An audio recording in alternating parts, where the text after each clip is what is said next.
Hello प्यारे दोस्तों, मैं हूं आपका भैया ऋषभ सिंह और आप सभी देख रहे हैं आपका अपना यूट्यूब चैनल ऋषि यस क्लासेस। और आज के इस वीडियो में हम बात करने वाले हैं जो आप सभी को हम मॉडल पेपर बताए थे कि बीएससी सेकंड सेमेस्टर केमिस्ट्री में कैसे क्वेश्चन पेपर पूछे जा सकते हैं अगर किसी यूनिवर्सिटी में रिटन होता है तो उसी का ही एक और क्वेश्चन मैं लेकर आया हूं। शॉर्ट आंसर टाइप के क्वेश्चंस पर हम ऑलरेडी बात कर चुके हैं, वेरी शॉर्ट आंसर टाइप के क्वेश्चन पर, और इस लेक्चर में हम एक लॉन्ग आंसर टाइप के क्वेश्चन को लेकर आए हैं जो हमारा यूनिट फर्स्ट से है, जो हमारा बीएससी फर्स्ट ईयर के सेकेंड सेमेस्टर केमिस्ट्री सब्जेक्ट है, उसका जो पेपर है bio organic and medicinal chemistry, उसमें जो हमारा यूनिट फर्स्ट है केमिस्ट्री ऑफ कार्बोहाइड्रेट्स, उसका एक वेरी इंपॉर्टेंट क्वेश्चन लेकर आया हूं। तो इस वीडियो को ध्यान से देखिए।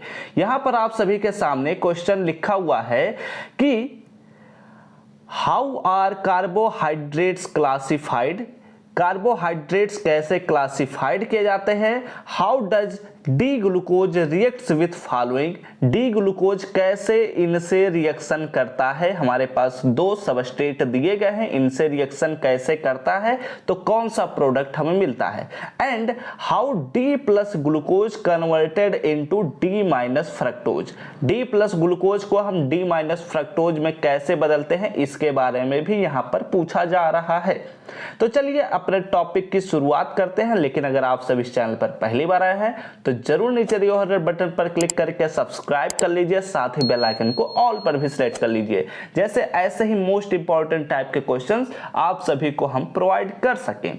तो चलिए अब हम शुरू करते हैं। देखिए यहां पर दो चीजें ध्यान दीजिए। एक तो हमारे पास सबसे पहले पूछा जा रहा है कि कार्बोहाइड्रेट्स का क्लासिफिकेशन कैसे किया जाएगा।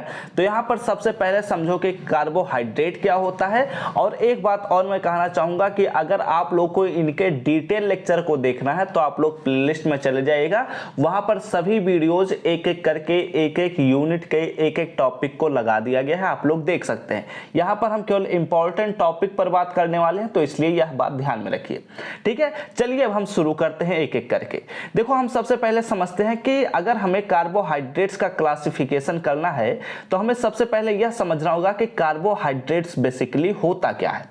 तो मॉडर्न डेफिनेशन कहता है कार्बोहाइड्रेट्स का कि कार्बोहाइड्रेट्स ऐसे कंपाउंड्स होते हैं, carbohydrates are optically active polyhydroxyl aldehyde और कीटोन और such compounds which produce these compounds on hydrolysis। कहने का क्या मतलब है, यहां पर सुनो।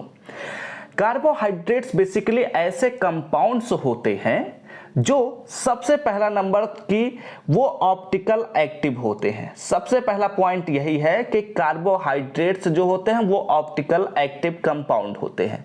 अब ऑप्टिकल एक्टिव कंपाउंड तो हम उम्मीद करते हैं आप लोग जानते ही होंगे, क्योंकि ये चीजें हम लोग फर्स्ट सेमेस्टर में ही पढ़े थे। दूसरा पॉइंट ये कहता है कि वो पॉलीहाइड्रोक्सी ग्रुप को भी रखें। मतलब क्या हुआ, पहला कंडीशन हमारे पास हुआ कि ऑप्टिकली एक्टिव कंपाउंड हो, दूसरा कंडीशन हुआ कि वो पॉलीहाइड्रोक्सिल भी हो, तीसरा कंडीशन आता है कि या तो वे एल्डिहाइड ग्रुप को रखते हो या फिर कीटोन ग्रुप को रखते हो। तो ये हमारे पास तीसरा कंडीशन हमारे सामने आ गया, ठीक है। तो जब भी कोई भी कंपाउंड इन तीन कंडीशन को सेटिस्फाई करता है तो वो कहलाते हैं कार्बोहाइड्रेट्स, ठीक है। और यहां पर आगे चीजें लिखी गई हैं कि are such compounds which produce these compounds on hydrolysis are carbohydrates. Basically कहने का मतलब यह है कि जो भी कंपाउंड्स हाइड्रोलिसिस कराने पर ऑप्टिकली एक्टिव हो, पॉलीहाइड्रोक्सिल हो और एल्डिहाइड या कीटोन ग्रुप को रखते हो तो वो कार्बोहाइड्रेट्स कहलाते हैं, ठीक है। बस यही नॉर्मल सा डिफिनीशन है कार्बोहाइड्रेट का। अब हम बात करते हैं, यहां पर देखो कार्बोहाइड्रेट्स को एक दूसरे नाम से भी जानते हैं, हाइड्रेट्स ऑफ कार्बन, ठीक है। क्या कहते हैं, हाइड्रेट्स ऑफ कार्बन। इसके पीछे रीजन ये है कि हम लिखते हैं इसे CN और H2OM, ऐसे भी हम लिख सकते हैं। तो यहां पर अगर देखा जाए तो ये कार्बन है और यहां पर वाटर मॉलिक्यूल है, तो इसलिए इसे हम कहते हैं हाइड्रेट्स ऑफ कार्बन। हाइड्रेट्स का मतलब होता है वाटर मॉलिक्यूल और कार्बन का मतलब होता है कार्बन, ठीक है, तो इसलिए कार्बोहाइड्रेट्स को हम दूसरे शब्दों में कहते हैं हाइड्रेट्स ऑफ कार्बन। ठीक है, अब हम आगे बढ़ते हैं। इसमें कुछ हमारे एग्जाम्पल्स भी दिए गए हैं। कौन कौन से एग्जाम्पल्स है? ग्लूकोज है, फ्रक्टोज है, सुक्रोज है, माल्टोज है, अरबिनोज है, ईटीसी। बहुत सारे एग्जाम्पल होते हैं कार्बोहाइड्रेट्स के, और ये सभी चीजें हम बहुत ही डिटेल में बात कर चुके हैं। मैं फिर से वही बात कहना चाहता हूं कि जितने भी वीडियोज यहां पर मैं डिस्कस कर रहा हूं इंपॉर्टेंट क्वेश्चन के तौर पर, इन सभी के लॉन्ग आंसर सभी टॉपिक को हम डिस्कस कर चुके हैं इस चैनल पर। आप लोग जाकर प्लेलिस्ट में देख सकते हैं। ठीक है, चलो अब हम आगे बढ़ते हैं। यहां पर हमारे पास नेक्स्ट टॉपिक आता है जो हमारे क्वेश्चन का आंसर भी है कि जो हमारे कार्बोहाइड्रेट्स होते हैं उनका क्लासिफिकेशन कैसे किया जाता है। तो हमारे पास आता है हेडिंग क्लासिफिकेशन ऑफ कार्बोहाइड्रेट्स। तो इसमें there are two types of classification of carbohydrates. जो कार्बोहाइड्रेट्स का क्लासिफिकेशन होता है वह बेसिकली दो प्रकार से होता है। सबसे पहला प्रकार यह है कि उनके on the basis of this sweetness, यानी कि उनके मिठास के आधार पर, उनके मधुरता के आधार पर हम कार्बोहाइड्रेट्स को क्लासिफाइड करते हैं। जो भी कंपाउंड्स, जो भी कार्बोहाइड्रेट्स मीठे होंगे उन्हें दूसरे कैटेगरी में बांट देंगे, यानी कि उन्हें हम शुगर के कैटेगरी में बांट देंगे। जो भी कार्बोहाइड्रेट्स मीठे नहीं लगते उन्हें हम नॉन शुगर के कैटेगरी में बांट देते हैं। ठीक है, तो अब चलो यहां पर हमारे पास आता है पहला कैटेगरी शुगर। तो यहां पर एक एक करके हम शुरुआत करते हैं। हमारे सामने सबसे पहला कैटेगरी आया शुगर। अब बात उठा कि अगर कोई भी कार्बोहाइड्रेट्स शुगर है तो क्या शुगर के अंदर भी उसे क्लासिफाइड कर सकते हैं? तो इसका जवाब है हाँ। शुगर के अंतर्गत दो प्रकार के क्लासिफिकेशन किए जाते हैं। यहां पर आप लोग को एक एक करके मैं शुरुआत करता हूं। देखो हमारे पास सबसे पहला पॉइंट शुगर के अंतर्गत आता है मोनोसैकेराइड। कि मोनोसैकेराइड क्या होता है इसके बारे में बताइए। तो मोनोसैकेराइड बेसिकली क्या होता है कि this is a simple unit of carbohydrates. यह कार्बोहाइड्रेट का सबसे छोटा पार्ट होता है।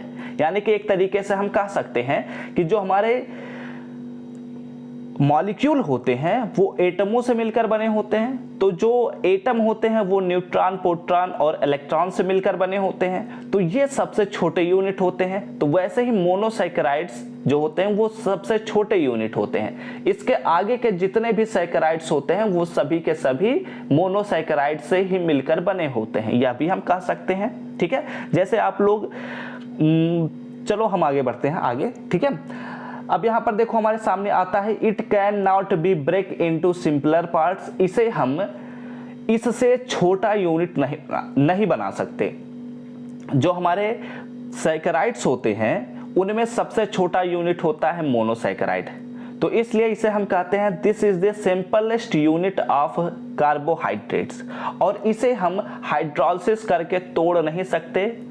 ठीक है, इसलिए it can not be break into simpler parts. इसके एग्जाम्पल की अगर बात किया जाए तो यहां पर आता है glucose and fructose are examples of monosaccharide. और इनका जो मॉलिक्यूलर फार्मूला होता है इस पर भी मैं बात कर देता हूं। इसका जो मॉलिक्यूलर फार्मूला होता है वो होता है, हम लोग ऑलरेडी जानते हैं, C6H12 और O6। ये हमारे पास ग्लूकोज एंड फ्रक्टोज दोनों का ही मॉलिक्यूलर फार्मूला है। ठीक है, अब हम आगे बढ़ते हैं। यहां पर हमारे पास दूसरा पॉइंट आता है, ये हमारे पास शुगर के अंदर ही हम बात कर रहे हैं। तो दूसरा पॉइंट आता है ओलिगोसैकेराइड। अब सवाल उठता है कि ओलिगोसैकेराइड क्या होता है। तो यहां पर समझो, जैसे हम लोगों ने देखा कि सैकेराइड का सबसे छोटा यूनिट होता है मोनोसैकेराइड। तो जब सैकेराइड्स एक है तो उसे हम कहेंगे मोनोसैकेराइड। जब दो मोनोसैकेराइड एक दूसरे से मिल जाएंगे तो उसे डाइसैकेराइड कहेंगे। तीन मोनोसैकेराइड मिल जाएंगे तो उसे ट्राइसैकेराइड कहेंगे। ऐसे ही बढ़ते जब हम चले जाएंगे तो यानी कि अगर हमारे पास 2 से लेकर 10 मोनोसैकेराइड एक दूसरे से जुड़ गए, 2 से लेकर 10 मोनोसैकेराइड एक दूसरे से रिएक्शन करते हुए जुड़ जाते हैं, तो इस प्रकार के सैकेराइड को ही हम कहते हैं ओलिगोसैकेराइड।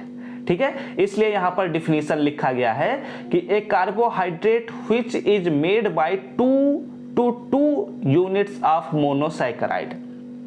यानी कि जब 2 से 10 यूनिट मोनोसैकेराइड के एक दूसरे से जुड़ते हैं तो उस प्रकार के कार्बोहाइड्रेट को हम क्लासिफाइड करते हैं ओलिगोसैकेराइड के रूप में। ठीक है, आर कॉल्ड एज ओलिगोसैकेराइड्स। अब हम आगे बढ़ते हैं। व्हेन, यहाँ पर कुछ भी और भी चीजें हैं।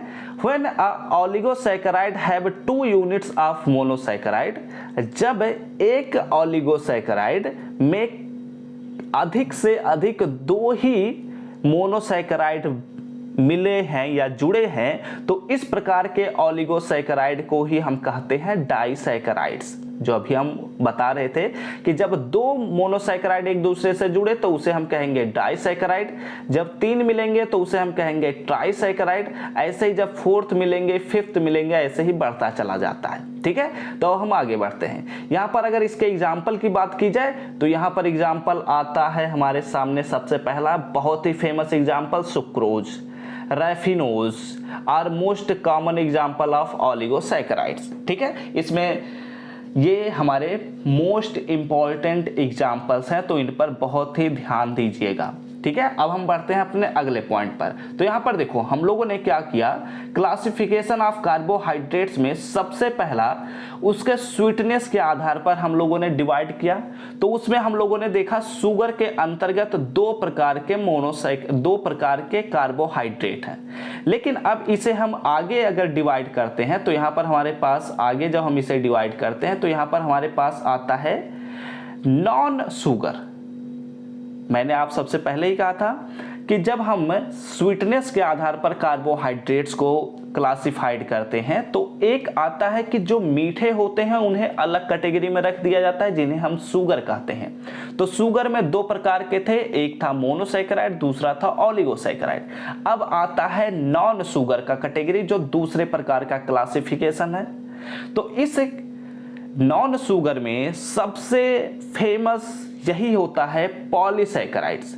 जितने भी पॉलीसैकेराइड्स होते हैं, चाहे वो स्टार्च हो, चाहे वह सेलुलोज हो, ये सभी जितने भी हमारे जितने भी पॉलीसैकेराइड्स होते हैं ये सभी के सभी नॉन शुगर के कैटेगरी में आते हैं। यह बात हमेशा ध्यान में रखिए।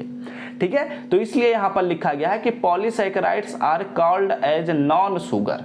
ठीक है, जो हमारे पॉलीसैकेराइड्स होते हैं वो नॉन शुगर होते हैं, यानी कि जितने भी पॉलीसैकेराइड्स होते हैं वो मीठे नहीं होते हैं।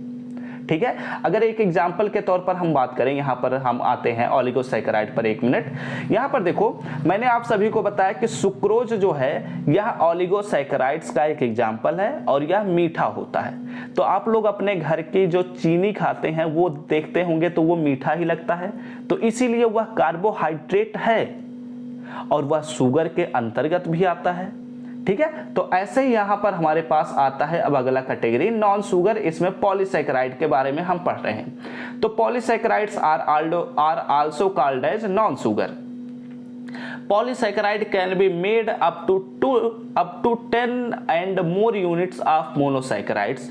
जो हमारे पॉलीसैकेराइड्स होते हैं वो 10 से अधिक मोनोसैकेराइड्स मिलते हैं तब जाकर एक पॉलीसैकेराइड बनता है, और वह जो पॉलीसैकेराइड होता है वह होता है नॉन शुगर। ठीक है, और इसका एग्जाम्पल की बात करें तो यहाँ पर स्टार्च हमारे मोस्ट कॉमन एग्जाम्पल है, मोस्ट फेमस एग्जाम्पल है पॉलीसैकेराइड का। अब हम आगे बढ़ते हैं। यहाँ पर एक नोट है कि sugar are soluble in water. जितने भी शुगर होते हैं वो वाटर में सॉल्युबल होते हैं, हम लोग जानते हैं। आप लोग चीनी को घोलिए पानी में तो आराम से घुल जाता है। एंड स्वीट इन टेस्ट, और वो मीठे होते हैं, हम चखते हैं तो वो मीठे ही लगते हैं। वाइल नॉन शुगर जितने भी होते हैं वो इनसॉल्युबल होते हैं वाटर में।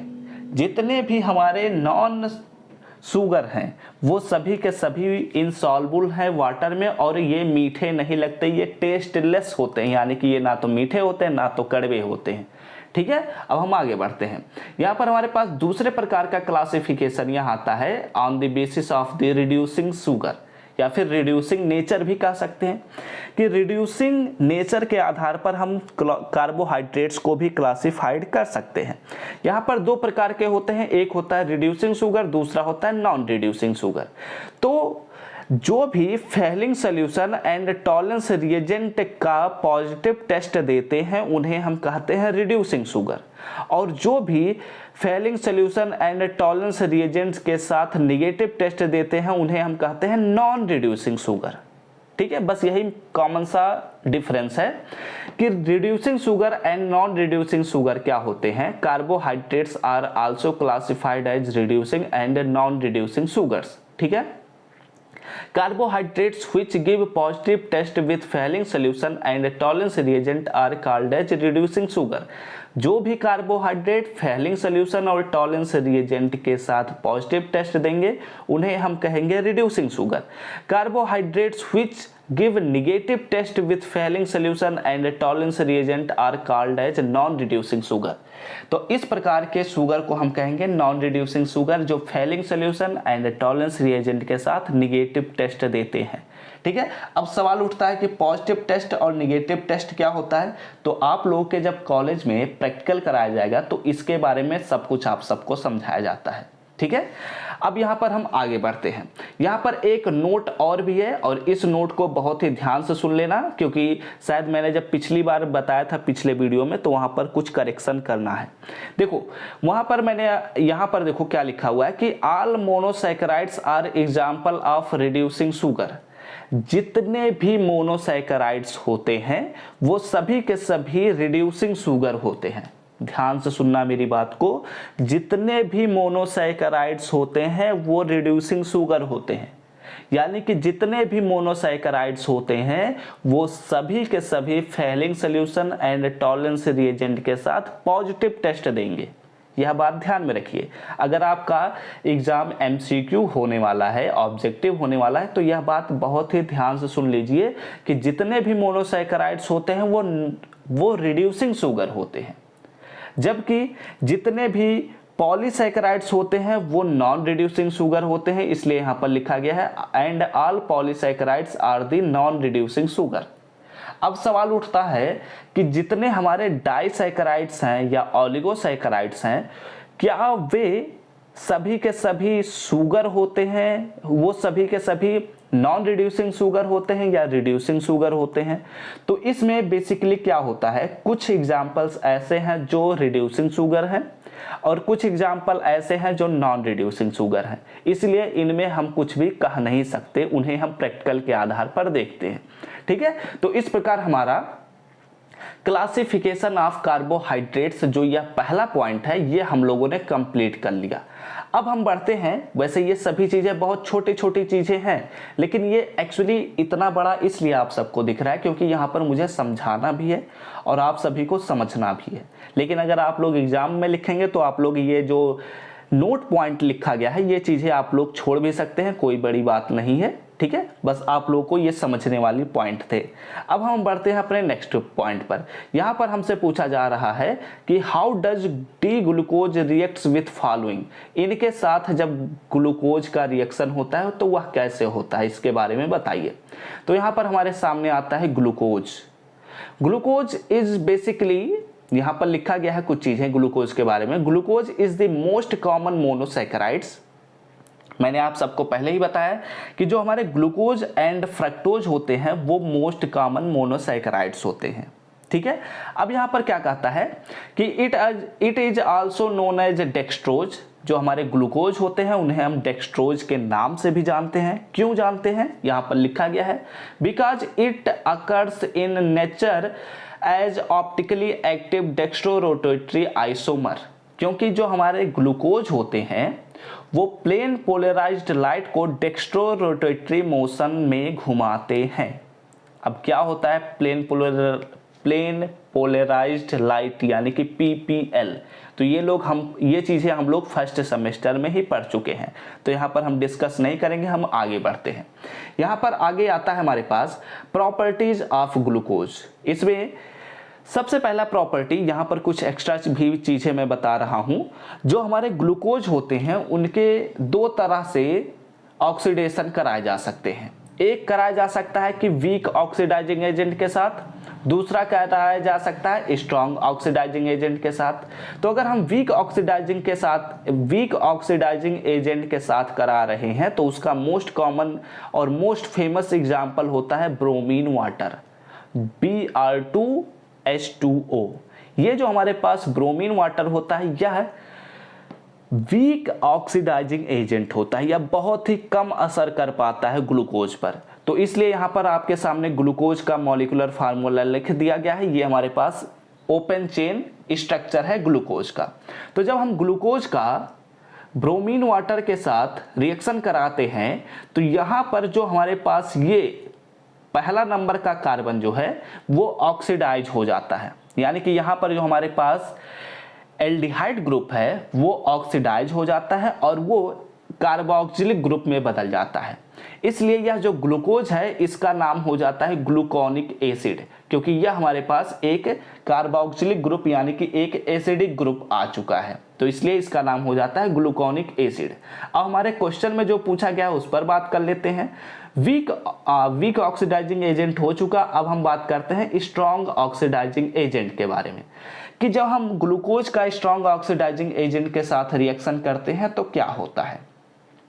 तो जब हम ग्लूकोज का, ये हमारे पास ग्लूकोज है, जब हम ग्लूकोज का स्ट्रॉन्ग ऑक्सीडाइजिंग एजेंट के साथ रिएक्शन कराते हैं जो कि होता है HNO3, तो क्या होता है कि यहाँ पर जो पहला नंबर का कार्बन है वो भी ऑक्सीडाइज हो जाता है, यानी कि यहाँ पर जो हमारे पास एल्डिहाइड ग्रुप है वह भी ऑक्सीडाइज हो जाता है, और यहाँ पर जो हमारे पास छठे नंबर का कार्बन है वह भी ऑक्सीडाइज हो जाता है, और इन दोनों जगहों पर इस बार कार्बोक्सिलिक ग्रुप आ जाता है।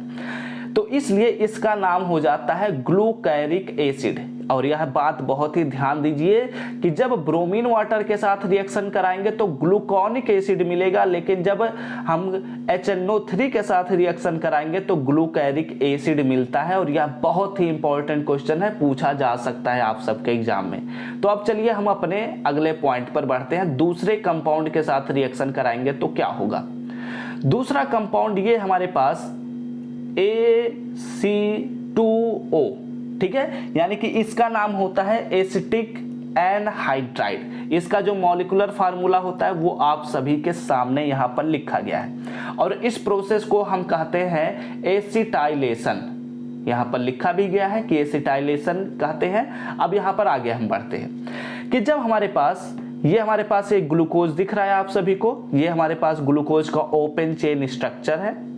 जब हम ग्लूकोज का एसिटिक एनहाइड्राइड से रिएक्शन कराते हैं ZnCl2 की उपस्थिति में, तब क्या होता है। तो इस सिचुएशन में जो यहाँ का हमारे पास पहला नंबर का कार्बन है जो एल्डिहाइड ग्रुप होता है वो रिएक्शन में पार्टिसिपेट नहीं करता है, लेकिन जितने भी यहाँ पर हमारे पास हाइड्रोक्सिल ग्रुप दिख रहे हैं ये सभी के सभी रिएक्शन में पार्टिसिपेट करते हैं।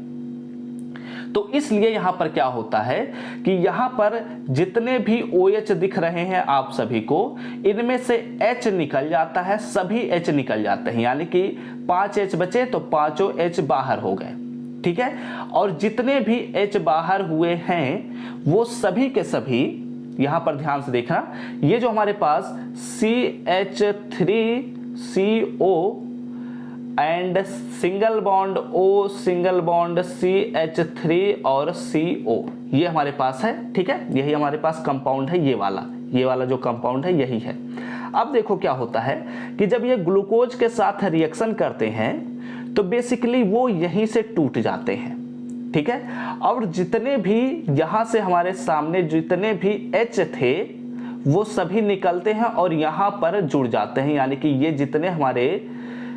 ये हमारे जितने भी ये हैं CH3 और CO ये सभी गायब हो जाते हैं और इनके जगहों पर H आ जाते हैं, और इस प्रकार हमारे पास एक एसिटिक एसिड का मॉलिक्यूलर फार्मूला प्राप्त हो जाता है, ठीक है। और जितने भी बचे हुए पार्टिसिपेटर थे वो सभी के सभी इन H की जगहों पर जुड़ जाते हैं, अपने आप को जोड़ देते हैं, और इस प्रकार हमारे सामने जो ग्लूकोज है वह जब एसिटिक एनहाइड्राइड के साथ रिएक्शन करता है तो ग्लूकोज पेंटा एसीटेट का फॉर्मेशन कर देता है। और यह भी रिएक्शन बहुत ही इंपॉर्टेंट है, तो इसे बहुत ही ध्यान से पढ़िएगा। तो चलिए अब हम बढ़ते हैं अपने नेक्स्ट पॉइंट पर। अब हमारा नेक्स्ट क्वेश्चन पूछा जा रहा है इसी क्वेश्चन में ही कि डी ग्लूकोज को हम डी माइनस फ्रक्टोज में कैसे बदलते हैं। तो यहां पर ध्यान से सुनना, 3 तरह के क्वेश्चन बनते हैं। ग्लूकोज को हम फ्रक्टोज में कैसे बदलते हैं, यह पहला क्वेश्चन हो गया, यानी कि एल्डोज को हम कीटोज में कैसे बदलेंगे। दूसरा क्वेश्चन बनता है कि एल्डोहेक्सोज को हम एल्डोपेंटोज में कैसे बदलेंगे। और तीसरा क्वेश्चन बनता है कि एल्डोपेंटोज को हम एल्डोहेक्सोज में कैसे बदलते हैं। तो ये तीनों रिएक्शन आप सभी को हमारे प्लेलिस्ट में मिल जाएंगे, आप लोग जाकर वहां पर पढ़ सकते हैं। और यहां पर हम चलो इसके रिएक्शन पर भी बात कर लेते हैं, जो हमारे पास आखिरी पॉइंट कहता है कि कैसे हम डी ग्लूकोज को डी फ्रक्टोज में बदलते हैं। तो देखो यहां पर हमारे सामने ग्लूकोज दिख रहा है आप सभी को। ये जो हमारे सामने ग्लूकोज दिख रहा है, जब ये फेनिल हाइड्राजीन के साथ रिएक्शन करते हैं, और इस पर भी हम ऑलरेडी बात कर चुके हैं, तो यहां पर हम डायरेक्ट बता रहे हैं। तो ये जो हमारे पास फेनिल हाइड्राजीन है, ये बेसिकली इन जगहों पर पार्टिसिपेट करते हैं या फिर अटैक करते हैं। और जब यहां पर अटैक करते हैं तो ये अपने आप को यहां पर जोड़ देते हैं। और जब ऐसा जुड़ाव हो जाता है तो यहां पर ओसा जोन का फॉर्मेशन हो जाता है, ठीक है। और जब यहां पर ओसा जोन का फॉर्मेशन हुआ तो ये जो हमारे पास ओसा जोन आते हैं, इनका जब हम हाइड्रोलिसिस कराते हैं तो ये जितने भी यहाँ पर हमारे पास फेनिल हाइड्राजीन जुड़े थे, ये सभी के सभी अपने पोजीशन से हट जाते हैं और इन जगहों पर एक एल्डोज ग्रुप और एक कीटोज ग्रुप जुड़ जाता है। और जब ऐसा हो जाता है तो इस प्रकार यहाँ पर ओसोन का फॉर्मेशन होता है। और जब ये ओसोन का रिडक्शन कराते हैं ZnCH3COOH की उपस्थिति में, यानी कि जिंक एसीटेट की उपस्थिति में जब हम रिडक्शन कराते हैं, तो यहाँ पर क्या होता है कि यहाँ पर एक हाइड्रोजन ग्रुप और यहाँ पर भी इसी कार्बन से ही 2 हाइड्रोजन ग्रुप जुड़ जाते हैं, ठीक है। और जब ये 2 हाइड्रोजन ग्रुप जुड़ते हैं तो यहाँ पर एक हाइड्रोक्सिल ग्रुप का फॉर्मेशन हो जाता है। और ये जो कंपाउंड अब आप सबके सामने दिख रहा है, इसी कंपाउंड को ही हम कहते हैं फ्रक्टोज। तो इस प्रकार हमने एल्डोहेक्सोज से एल्डोकीटोज हम लोगों ने कीटोहेक्सोज हम लोगों ने प्राप्त कर लिया, ठीक है। तो ये हमारा वीडियो कंप्लीट हो गया कि कैसे कार्बोहाइड्रेट्स का क्लासिफिकेशन होता है, ग्लूकोज का कैसे हम कंसंट्रेट HNO3 के साथ रिएक्शन कराते हैं, और जिंक एसीटेट की उपस्थिति में एसिटिक एनहाइड्राइड के साथ रिएक्शन कराते हैं। और तीसरा पॉइंट था कि ग्लूकोज को हम कैसे फ्रक्टोज में बदलते हैं। तो इस पर भी हम लोगों ने इस वीडियो में कंप्लीट बात कर लिया है। लेकिन अगर आप सभी को कुछ भी डाउट रह जाता है तो आप लोग कमेंट कर दीजिएगा, और एक बार आप लोग हमारे प्लेलिस्ट में जाकर देख लीजिएगा जितने भी इन सभी टॉपिक पर हम लोगों ने बात किया है पहले ही, क्योंकि वहां पर सभी चीजें डिटेल में बताई गई हैं, तो आप लोग जरूर पढ़ सकते हैं। तो इस वीडियो को यहीं पर हम समाप्त करते हैं। आई होप आप सबको यह वीडियो अच्छा लगा हो। अगर अच्छा लगा हो तो लाइक करिएगा, साथ ही साथ कमेंट करके बताइएगा कि क्या आप सभी को यह वीडियो समझ में आया है या नहीं। और ऐसे ही ढेर सारे वीडियोज के अगर नोटिफिकेशन पाने हो तो जरूर नीचे दिए हुए रेड बटन पर क्लिक करके सब्सक्राइब कर लीजिए, साथ ही बेल आइकन को ऑल पर भी सिलेक्ट कर लीजिए। तो हम सब मिलते हैं अपने नेक्स्ट वीडियो में, तब तक पढ़ते रहो, संघर्ष करते रहो और सफल होते रहो।